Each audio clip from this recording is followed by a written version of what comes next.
if you average out the View hosts, among the dumbest people on television. Joy, I can't sing a lick, but I certainly, and I have not been asked, but if I were asked, it would be a hard no. America, America, from sea to shining sea. A legal fire sparked by Sunny Hostin is spreading fast. Hollywood is buzzing over Carrie Underwood's $800 million lawsuit linked to The View, a chain of events that reads like a political thriller. Twitter and cable news are exploding. This isn't a standard celebrity feud, it's a full-blown clash. The early rounds have already scorched the ground. America's most contentious daytime talk table recently collided with the nation's love for country music. Chaos erupted when Carrie announced that Sunny would be performing at Donald Trump's inauguration.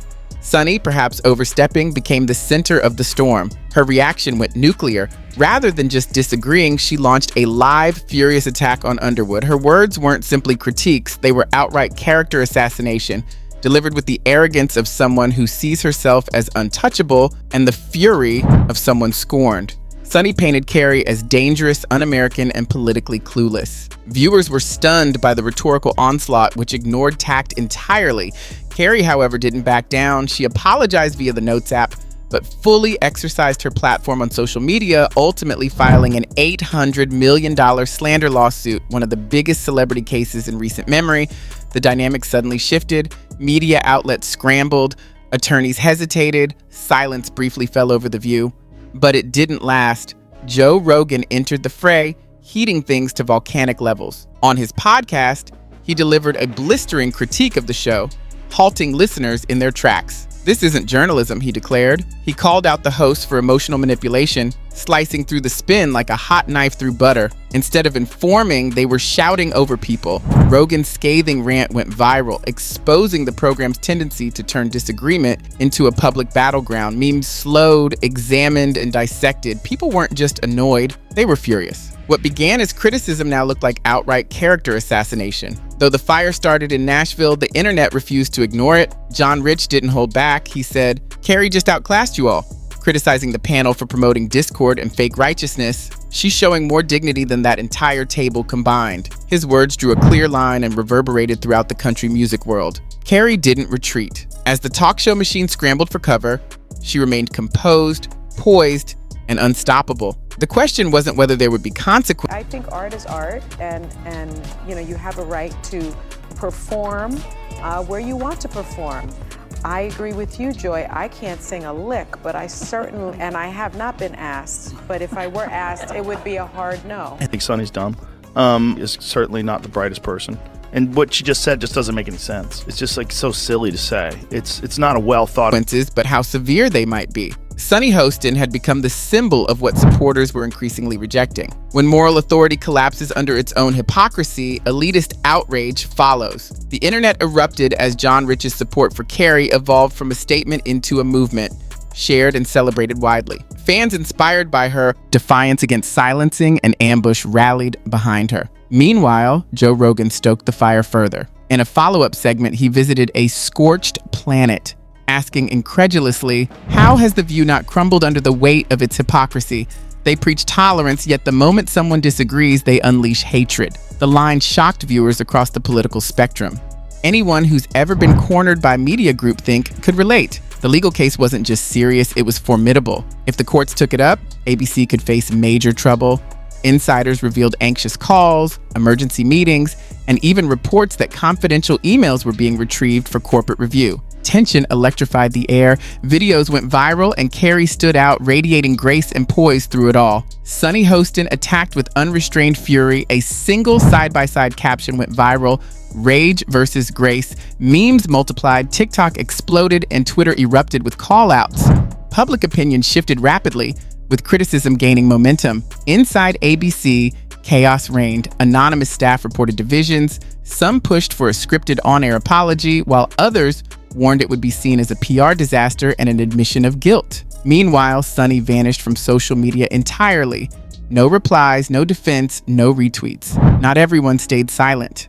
Joy Behar re-entered the fray, not as a mediator, but to attack Carrie again, questioning her patriotism and motives. How can you perform for someone who supposedly wants to ruin your country, but still loves it? She demanded, hands flailing as the audience stiffened. A single caption captured the moment, shared and replayed endlessly. You are being sued because of this. Anger surged. Some applauded, while others criticized. Tweets like Carrie saying you spit venom spread widely. Through it all, Carrie stayed silent. No rebuttal, no interviews. She continued to perform and appear with grace, quietly becoming a symbol of dignity under fire. Her fans did more than support. They lifted her spirit. Carrie was no longer just an artist. She had become a cultural force. Then a wild card emerged. Old footage. Videos surfaced of Donald Trump being clapped, embraced, and praised. Of character versus the color of skin. He also said in 1968, it was about less than a week before he was assassinated, this country never stops to realize that they owe a people kept in slavery for 244 years. So rather than class, he did write about that earlier on.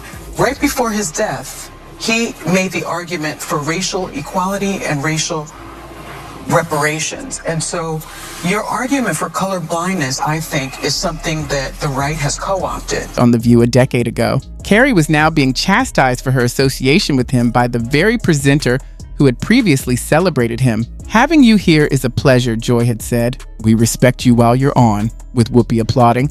The contradiction was obvious. Joe Rogan seized the opportunity, amplifying the hypocrisy to an even wider audience.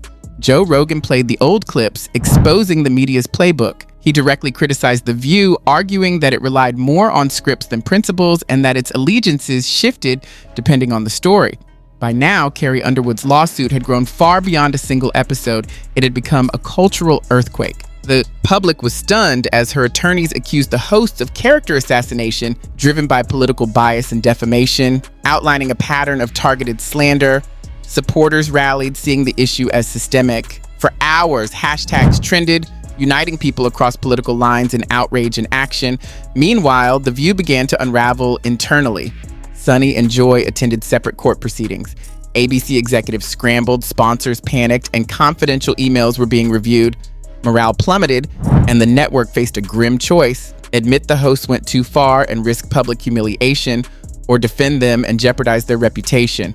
Carrie made her stance clear. On a bare stage with just a microphone and spotlight, dressed in black and holding back tears, she addressed her fans. Thank you. I never thought standing for what I believe would become a war, but if that's what this is, then let it be known.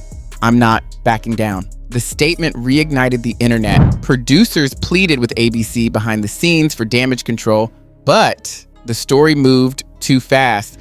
The once untouchable host became a liability as public opinion shifted. Rogan returned at the peak of the storm. This isn't about Carrie anymore, he declared. This is about truth, about politicians, artists, and innovators who dare to think differently being persecuted. He concluded with a warning: this was only the beginning. People were tired of being misled, and the system itself was failing.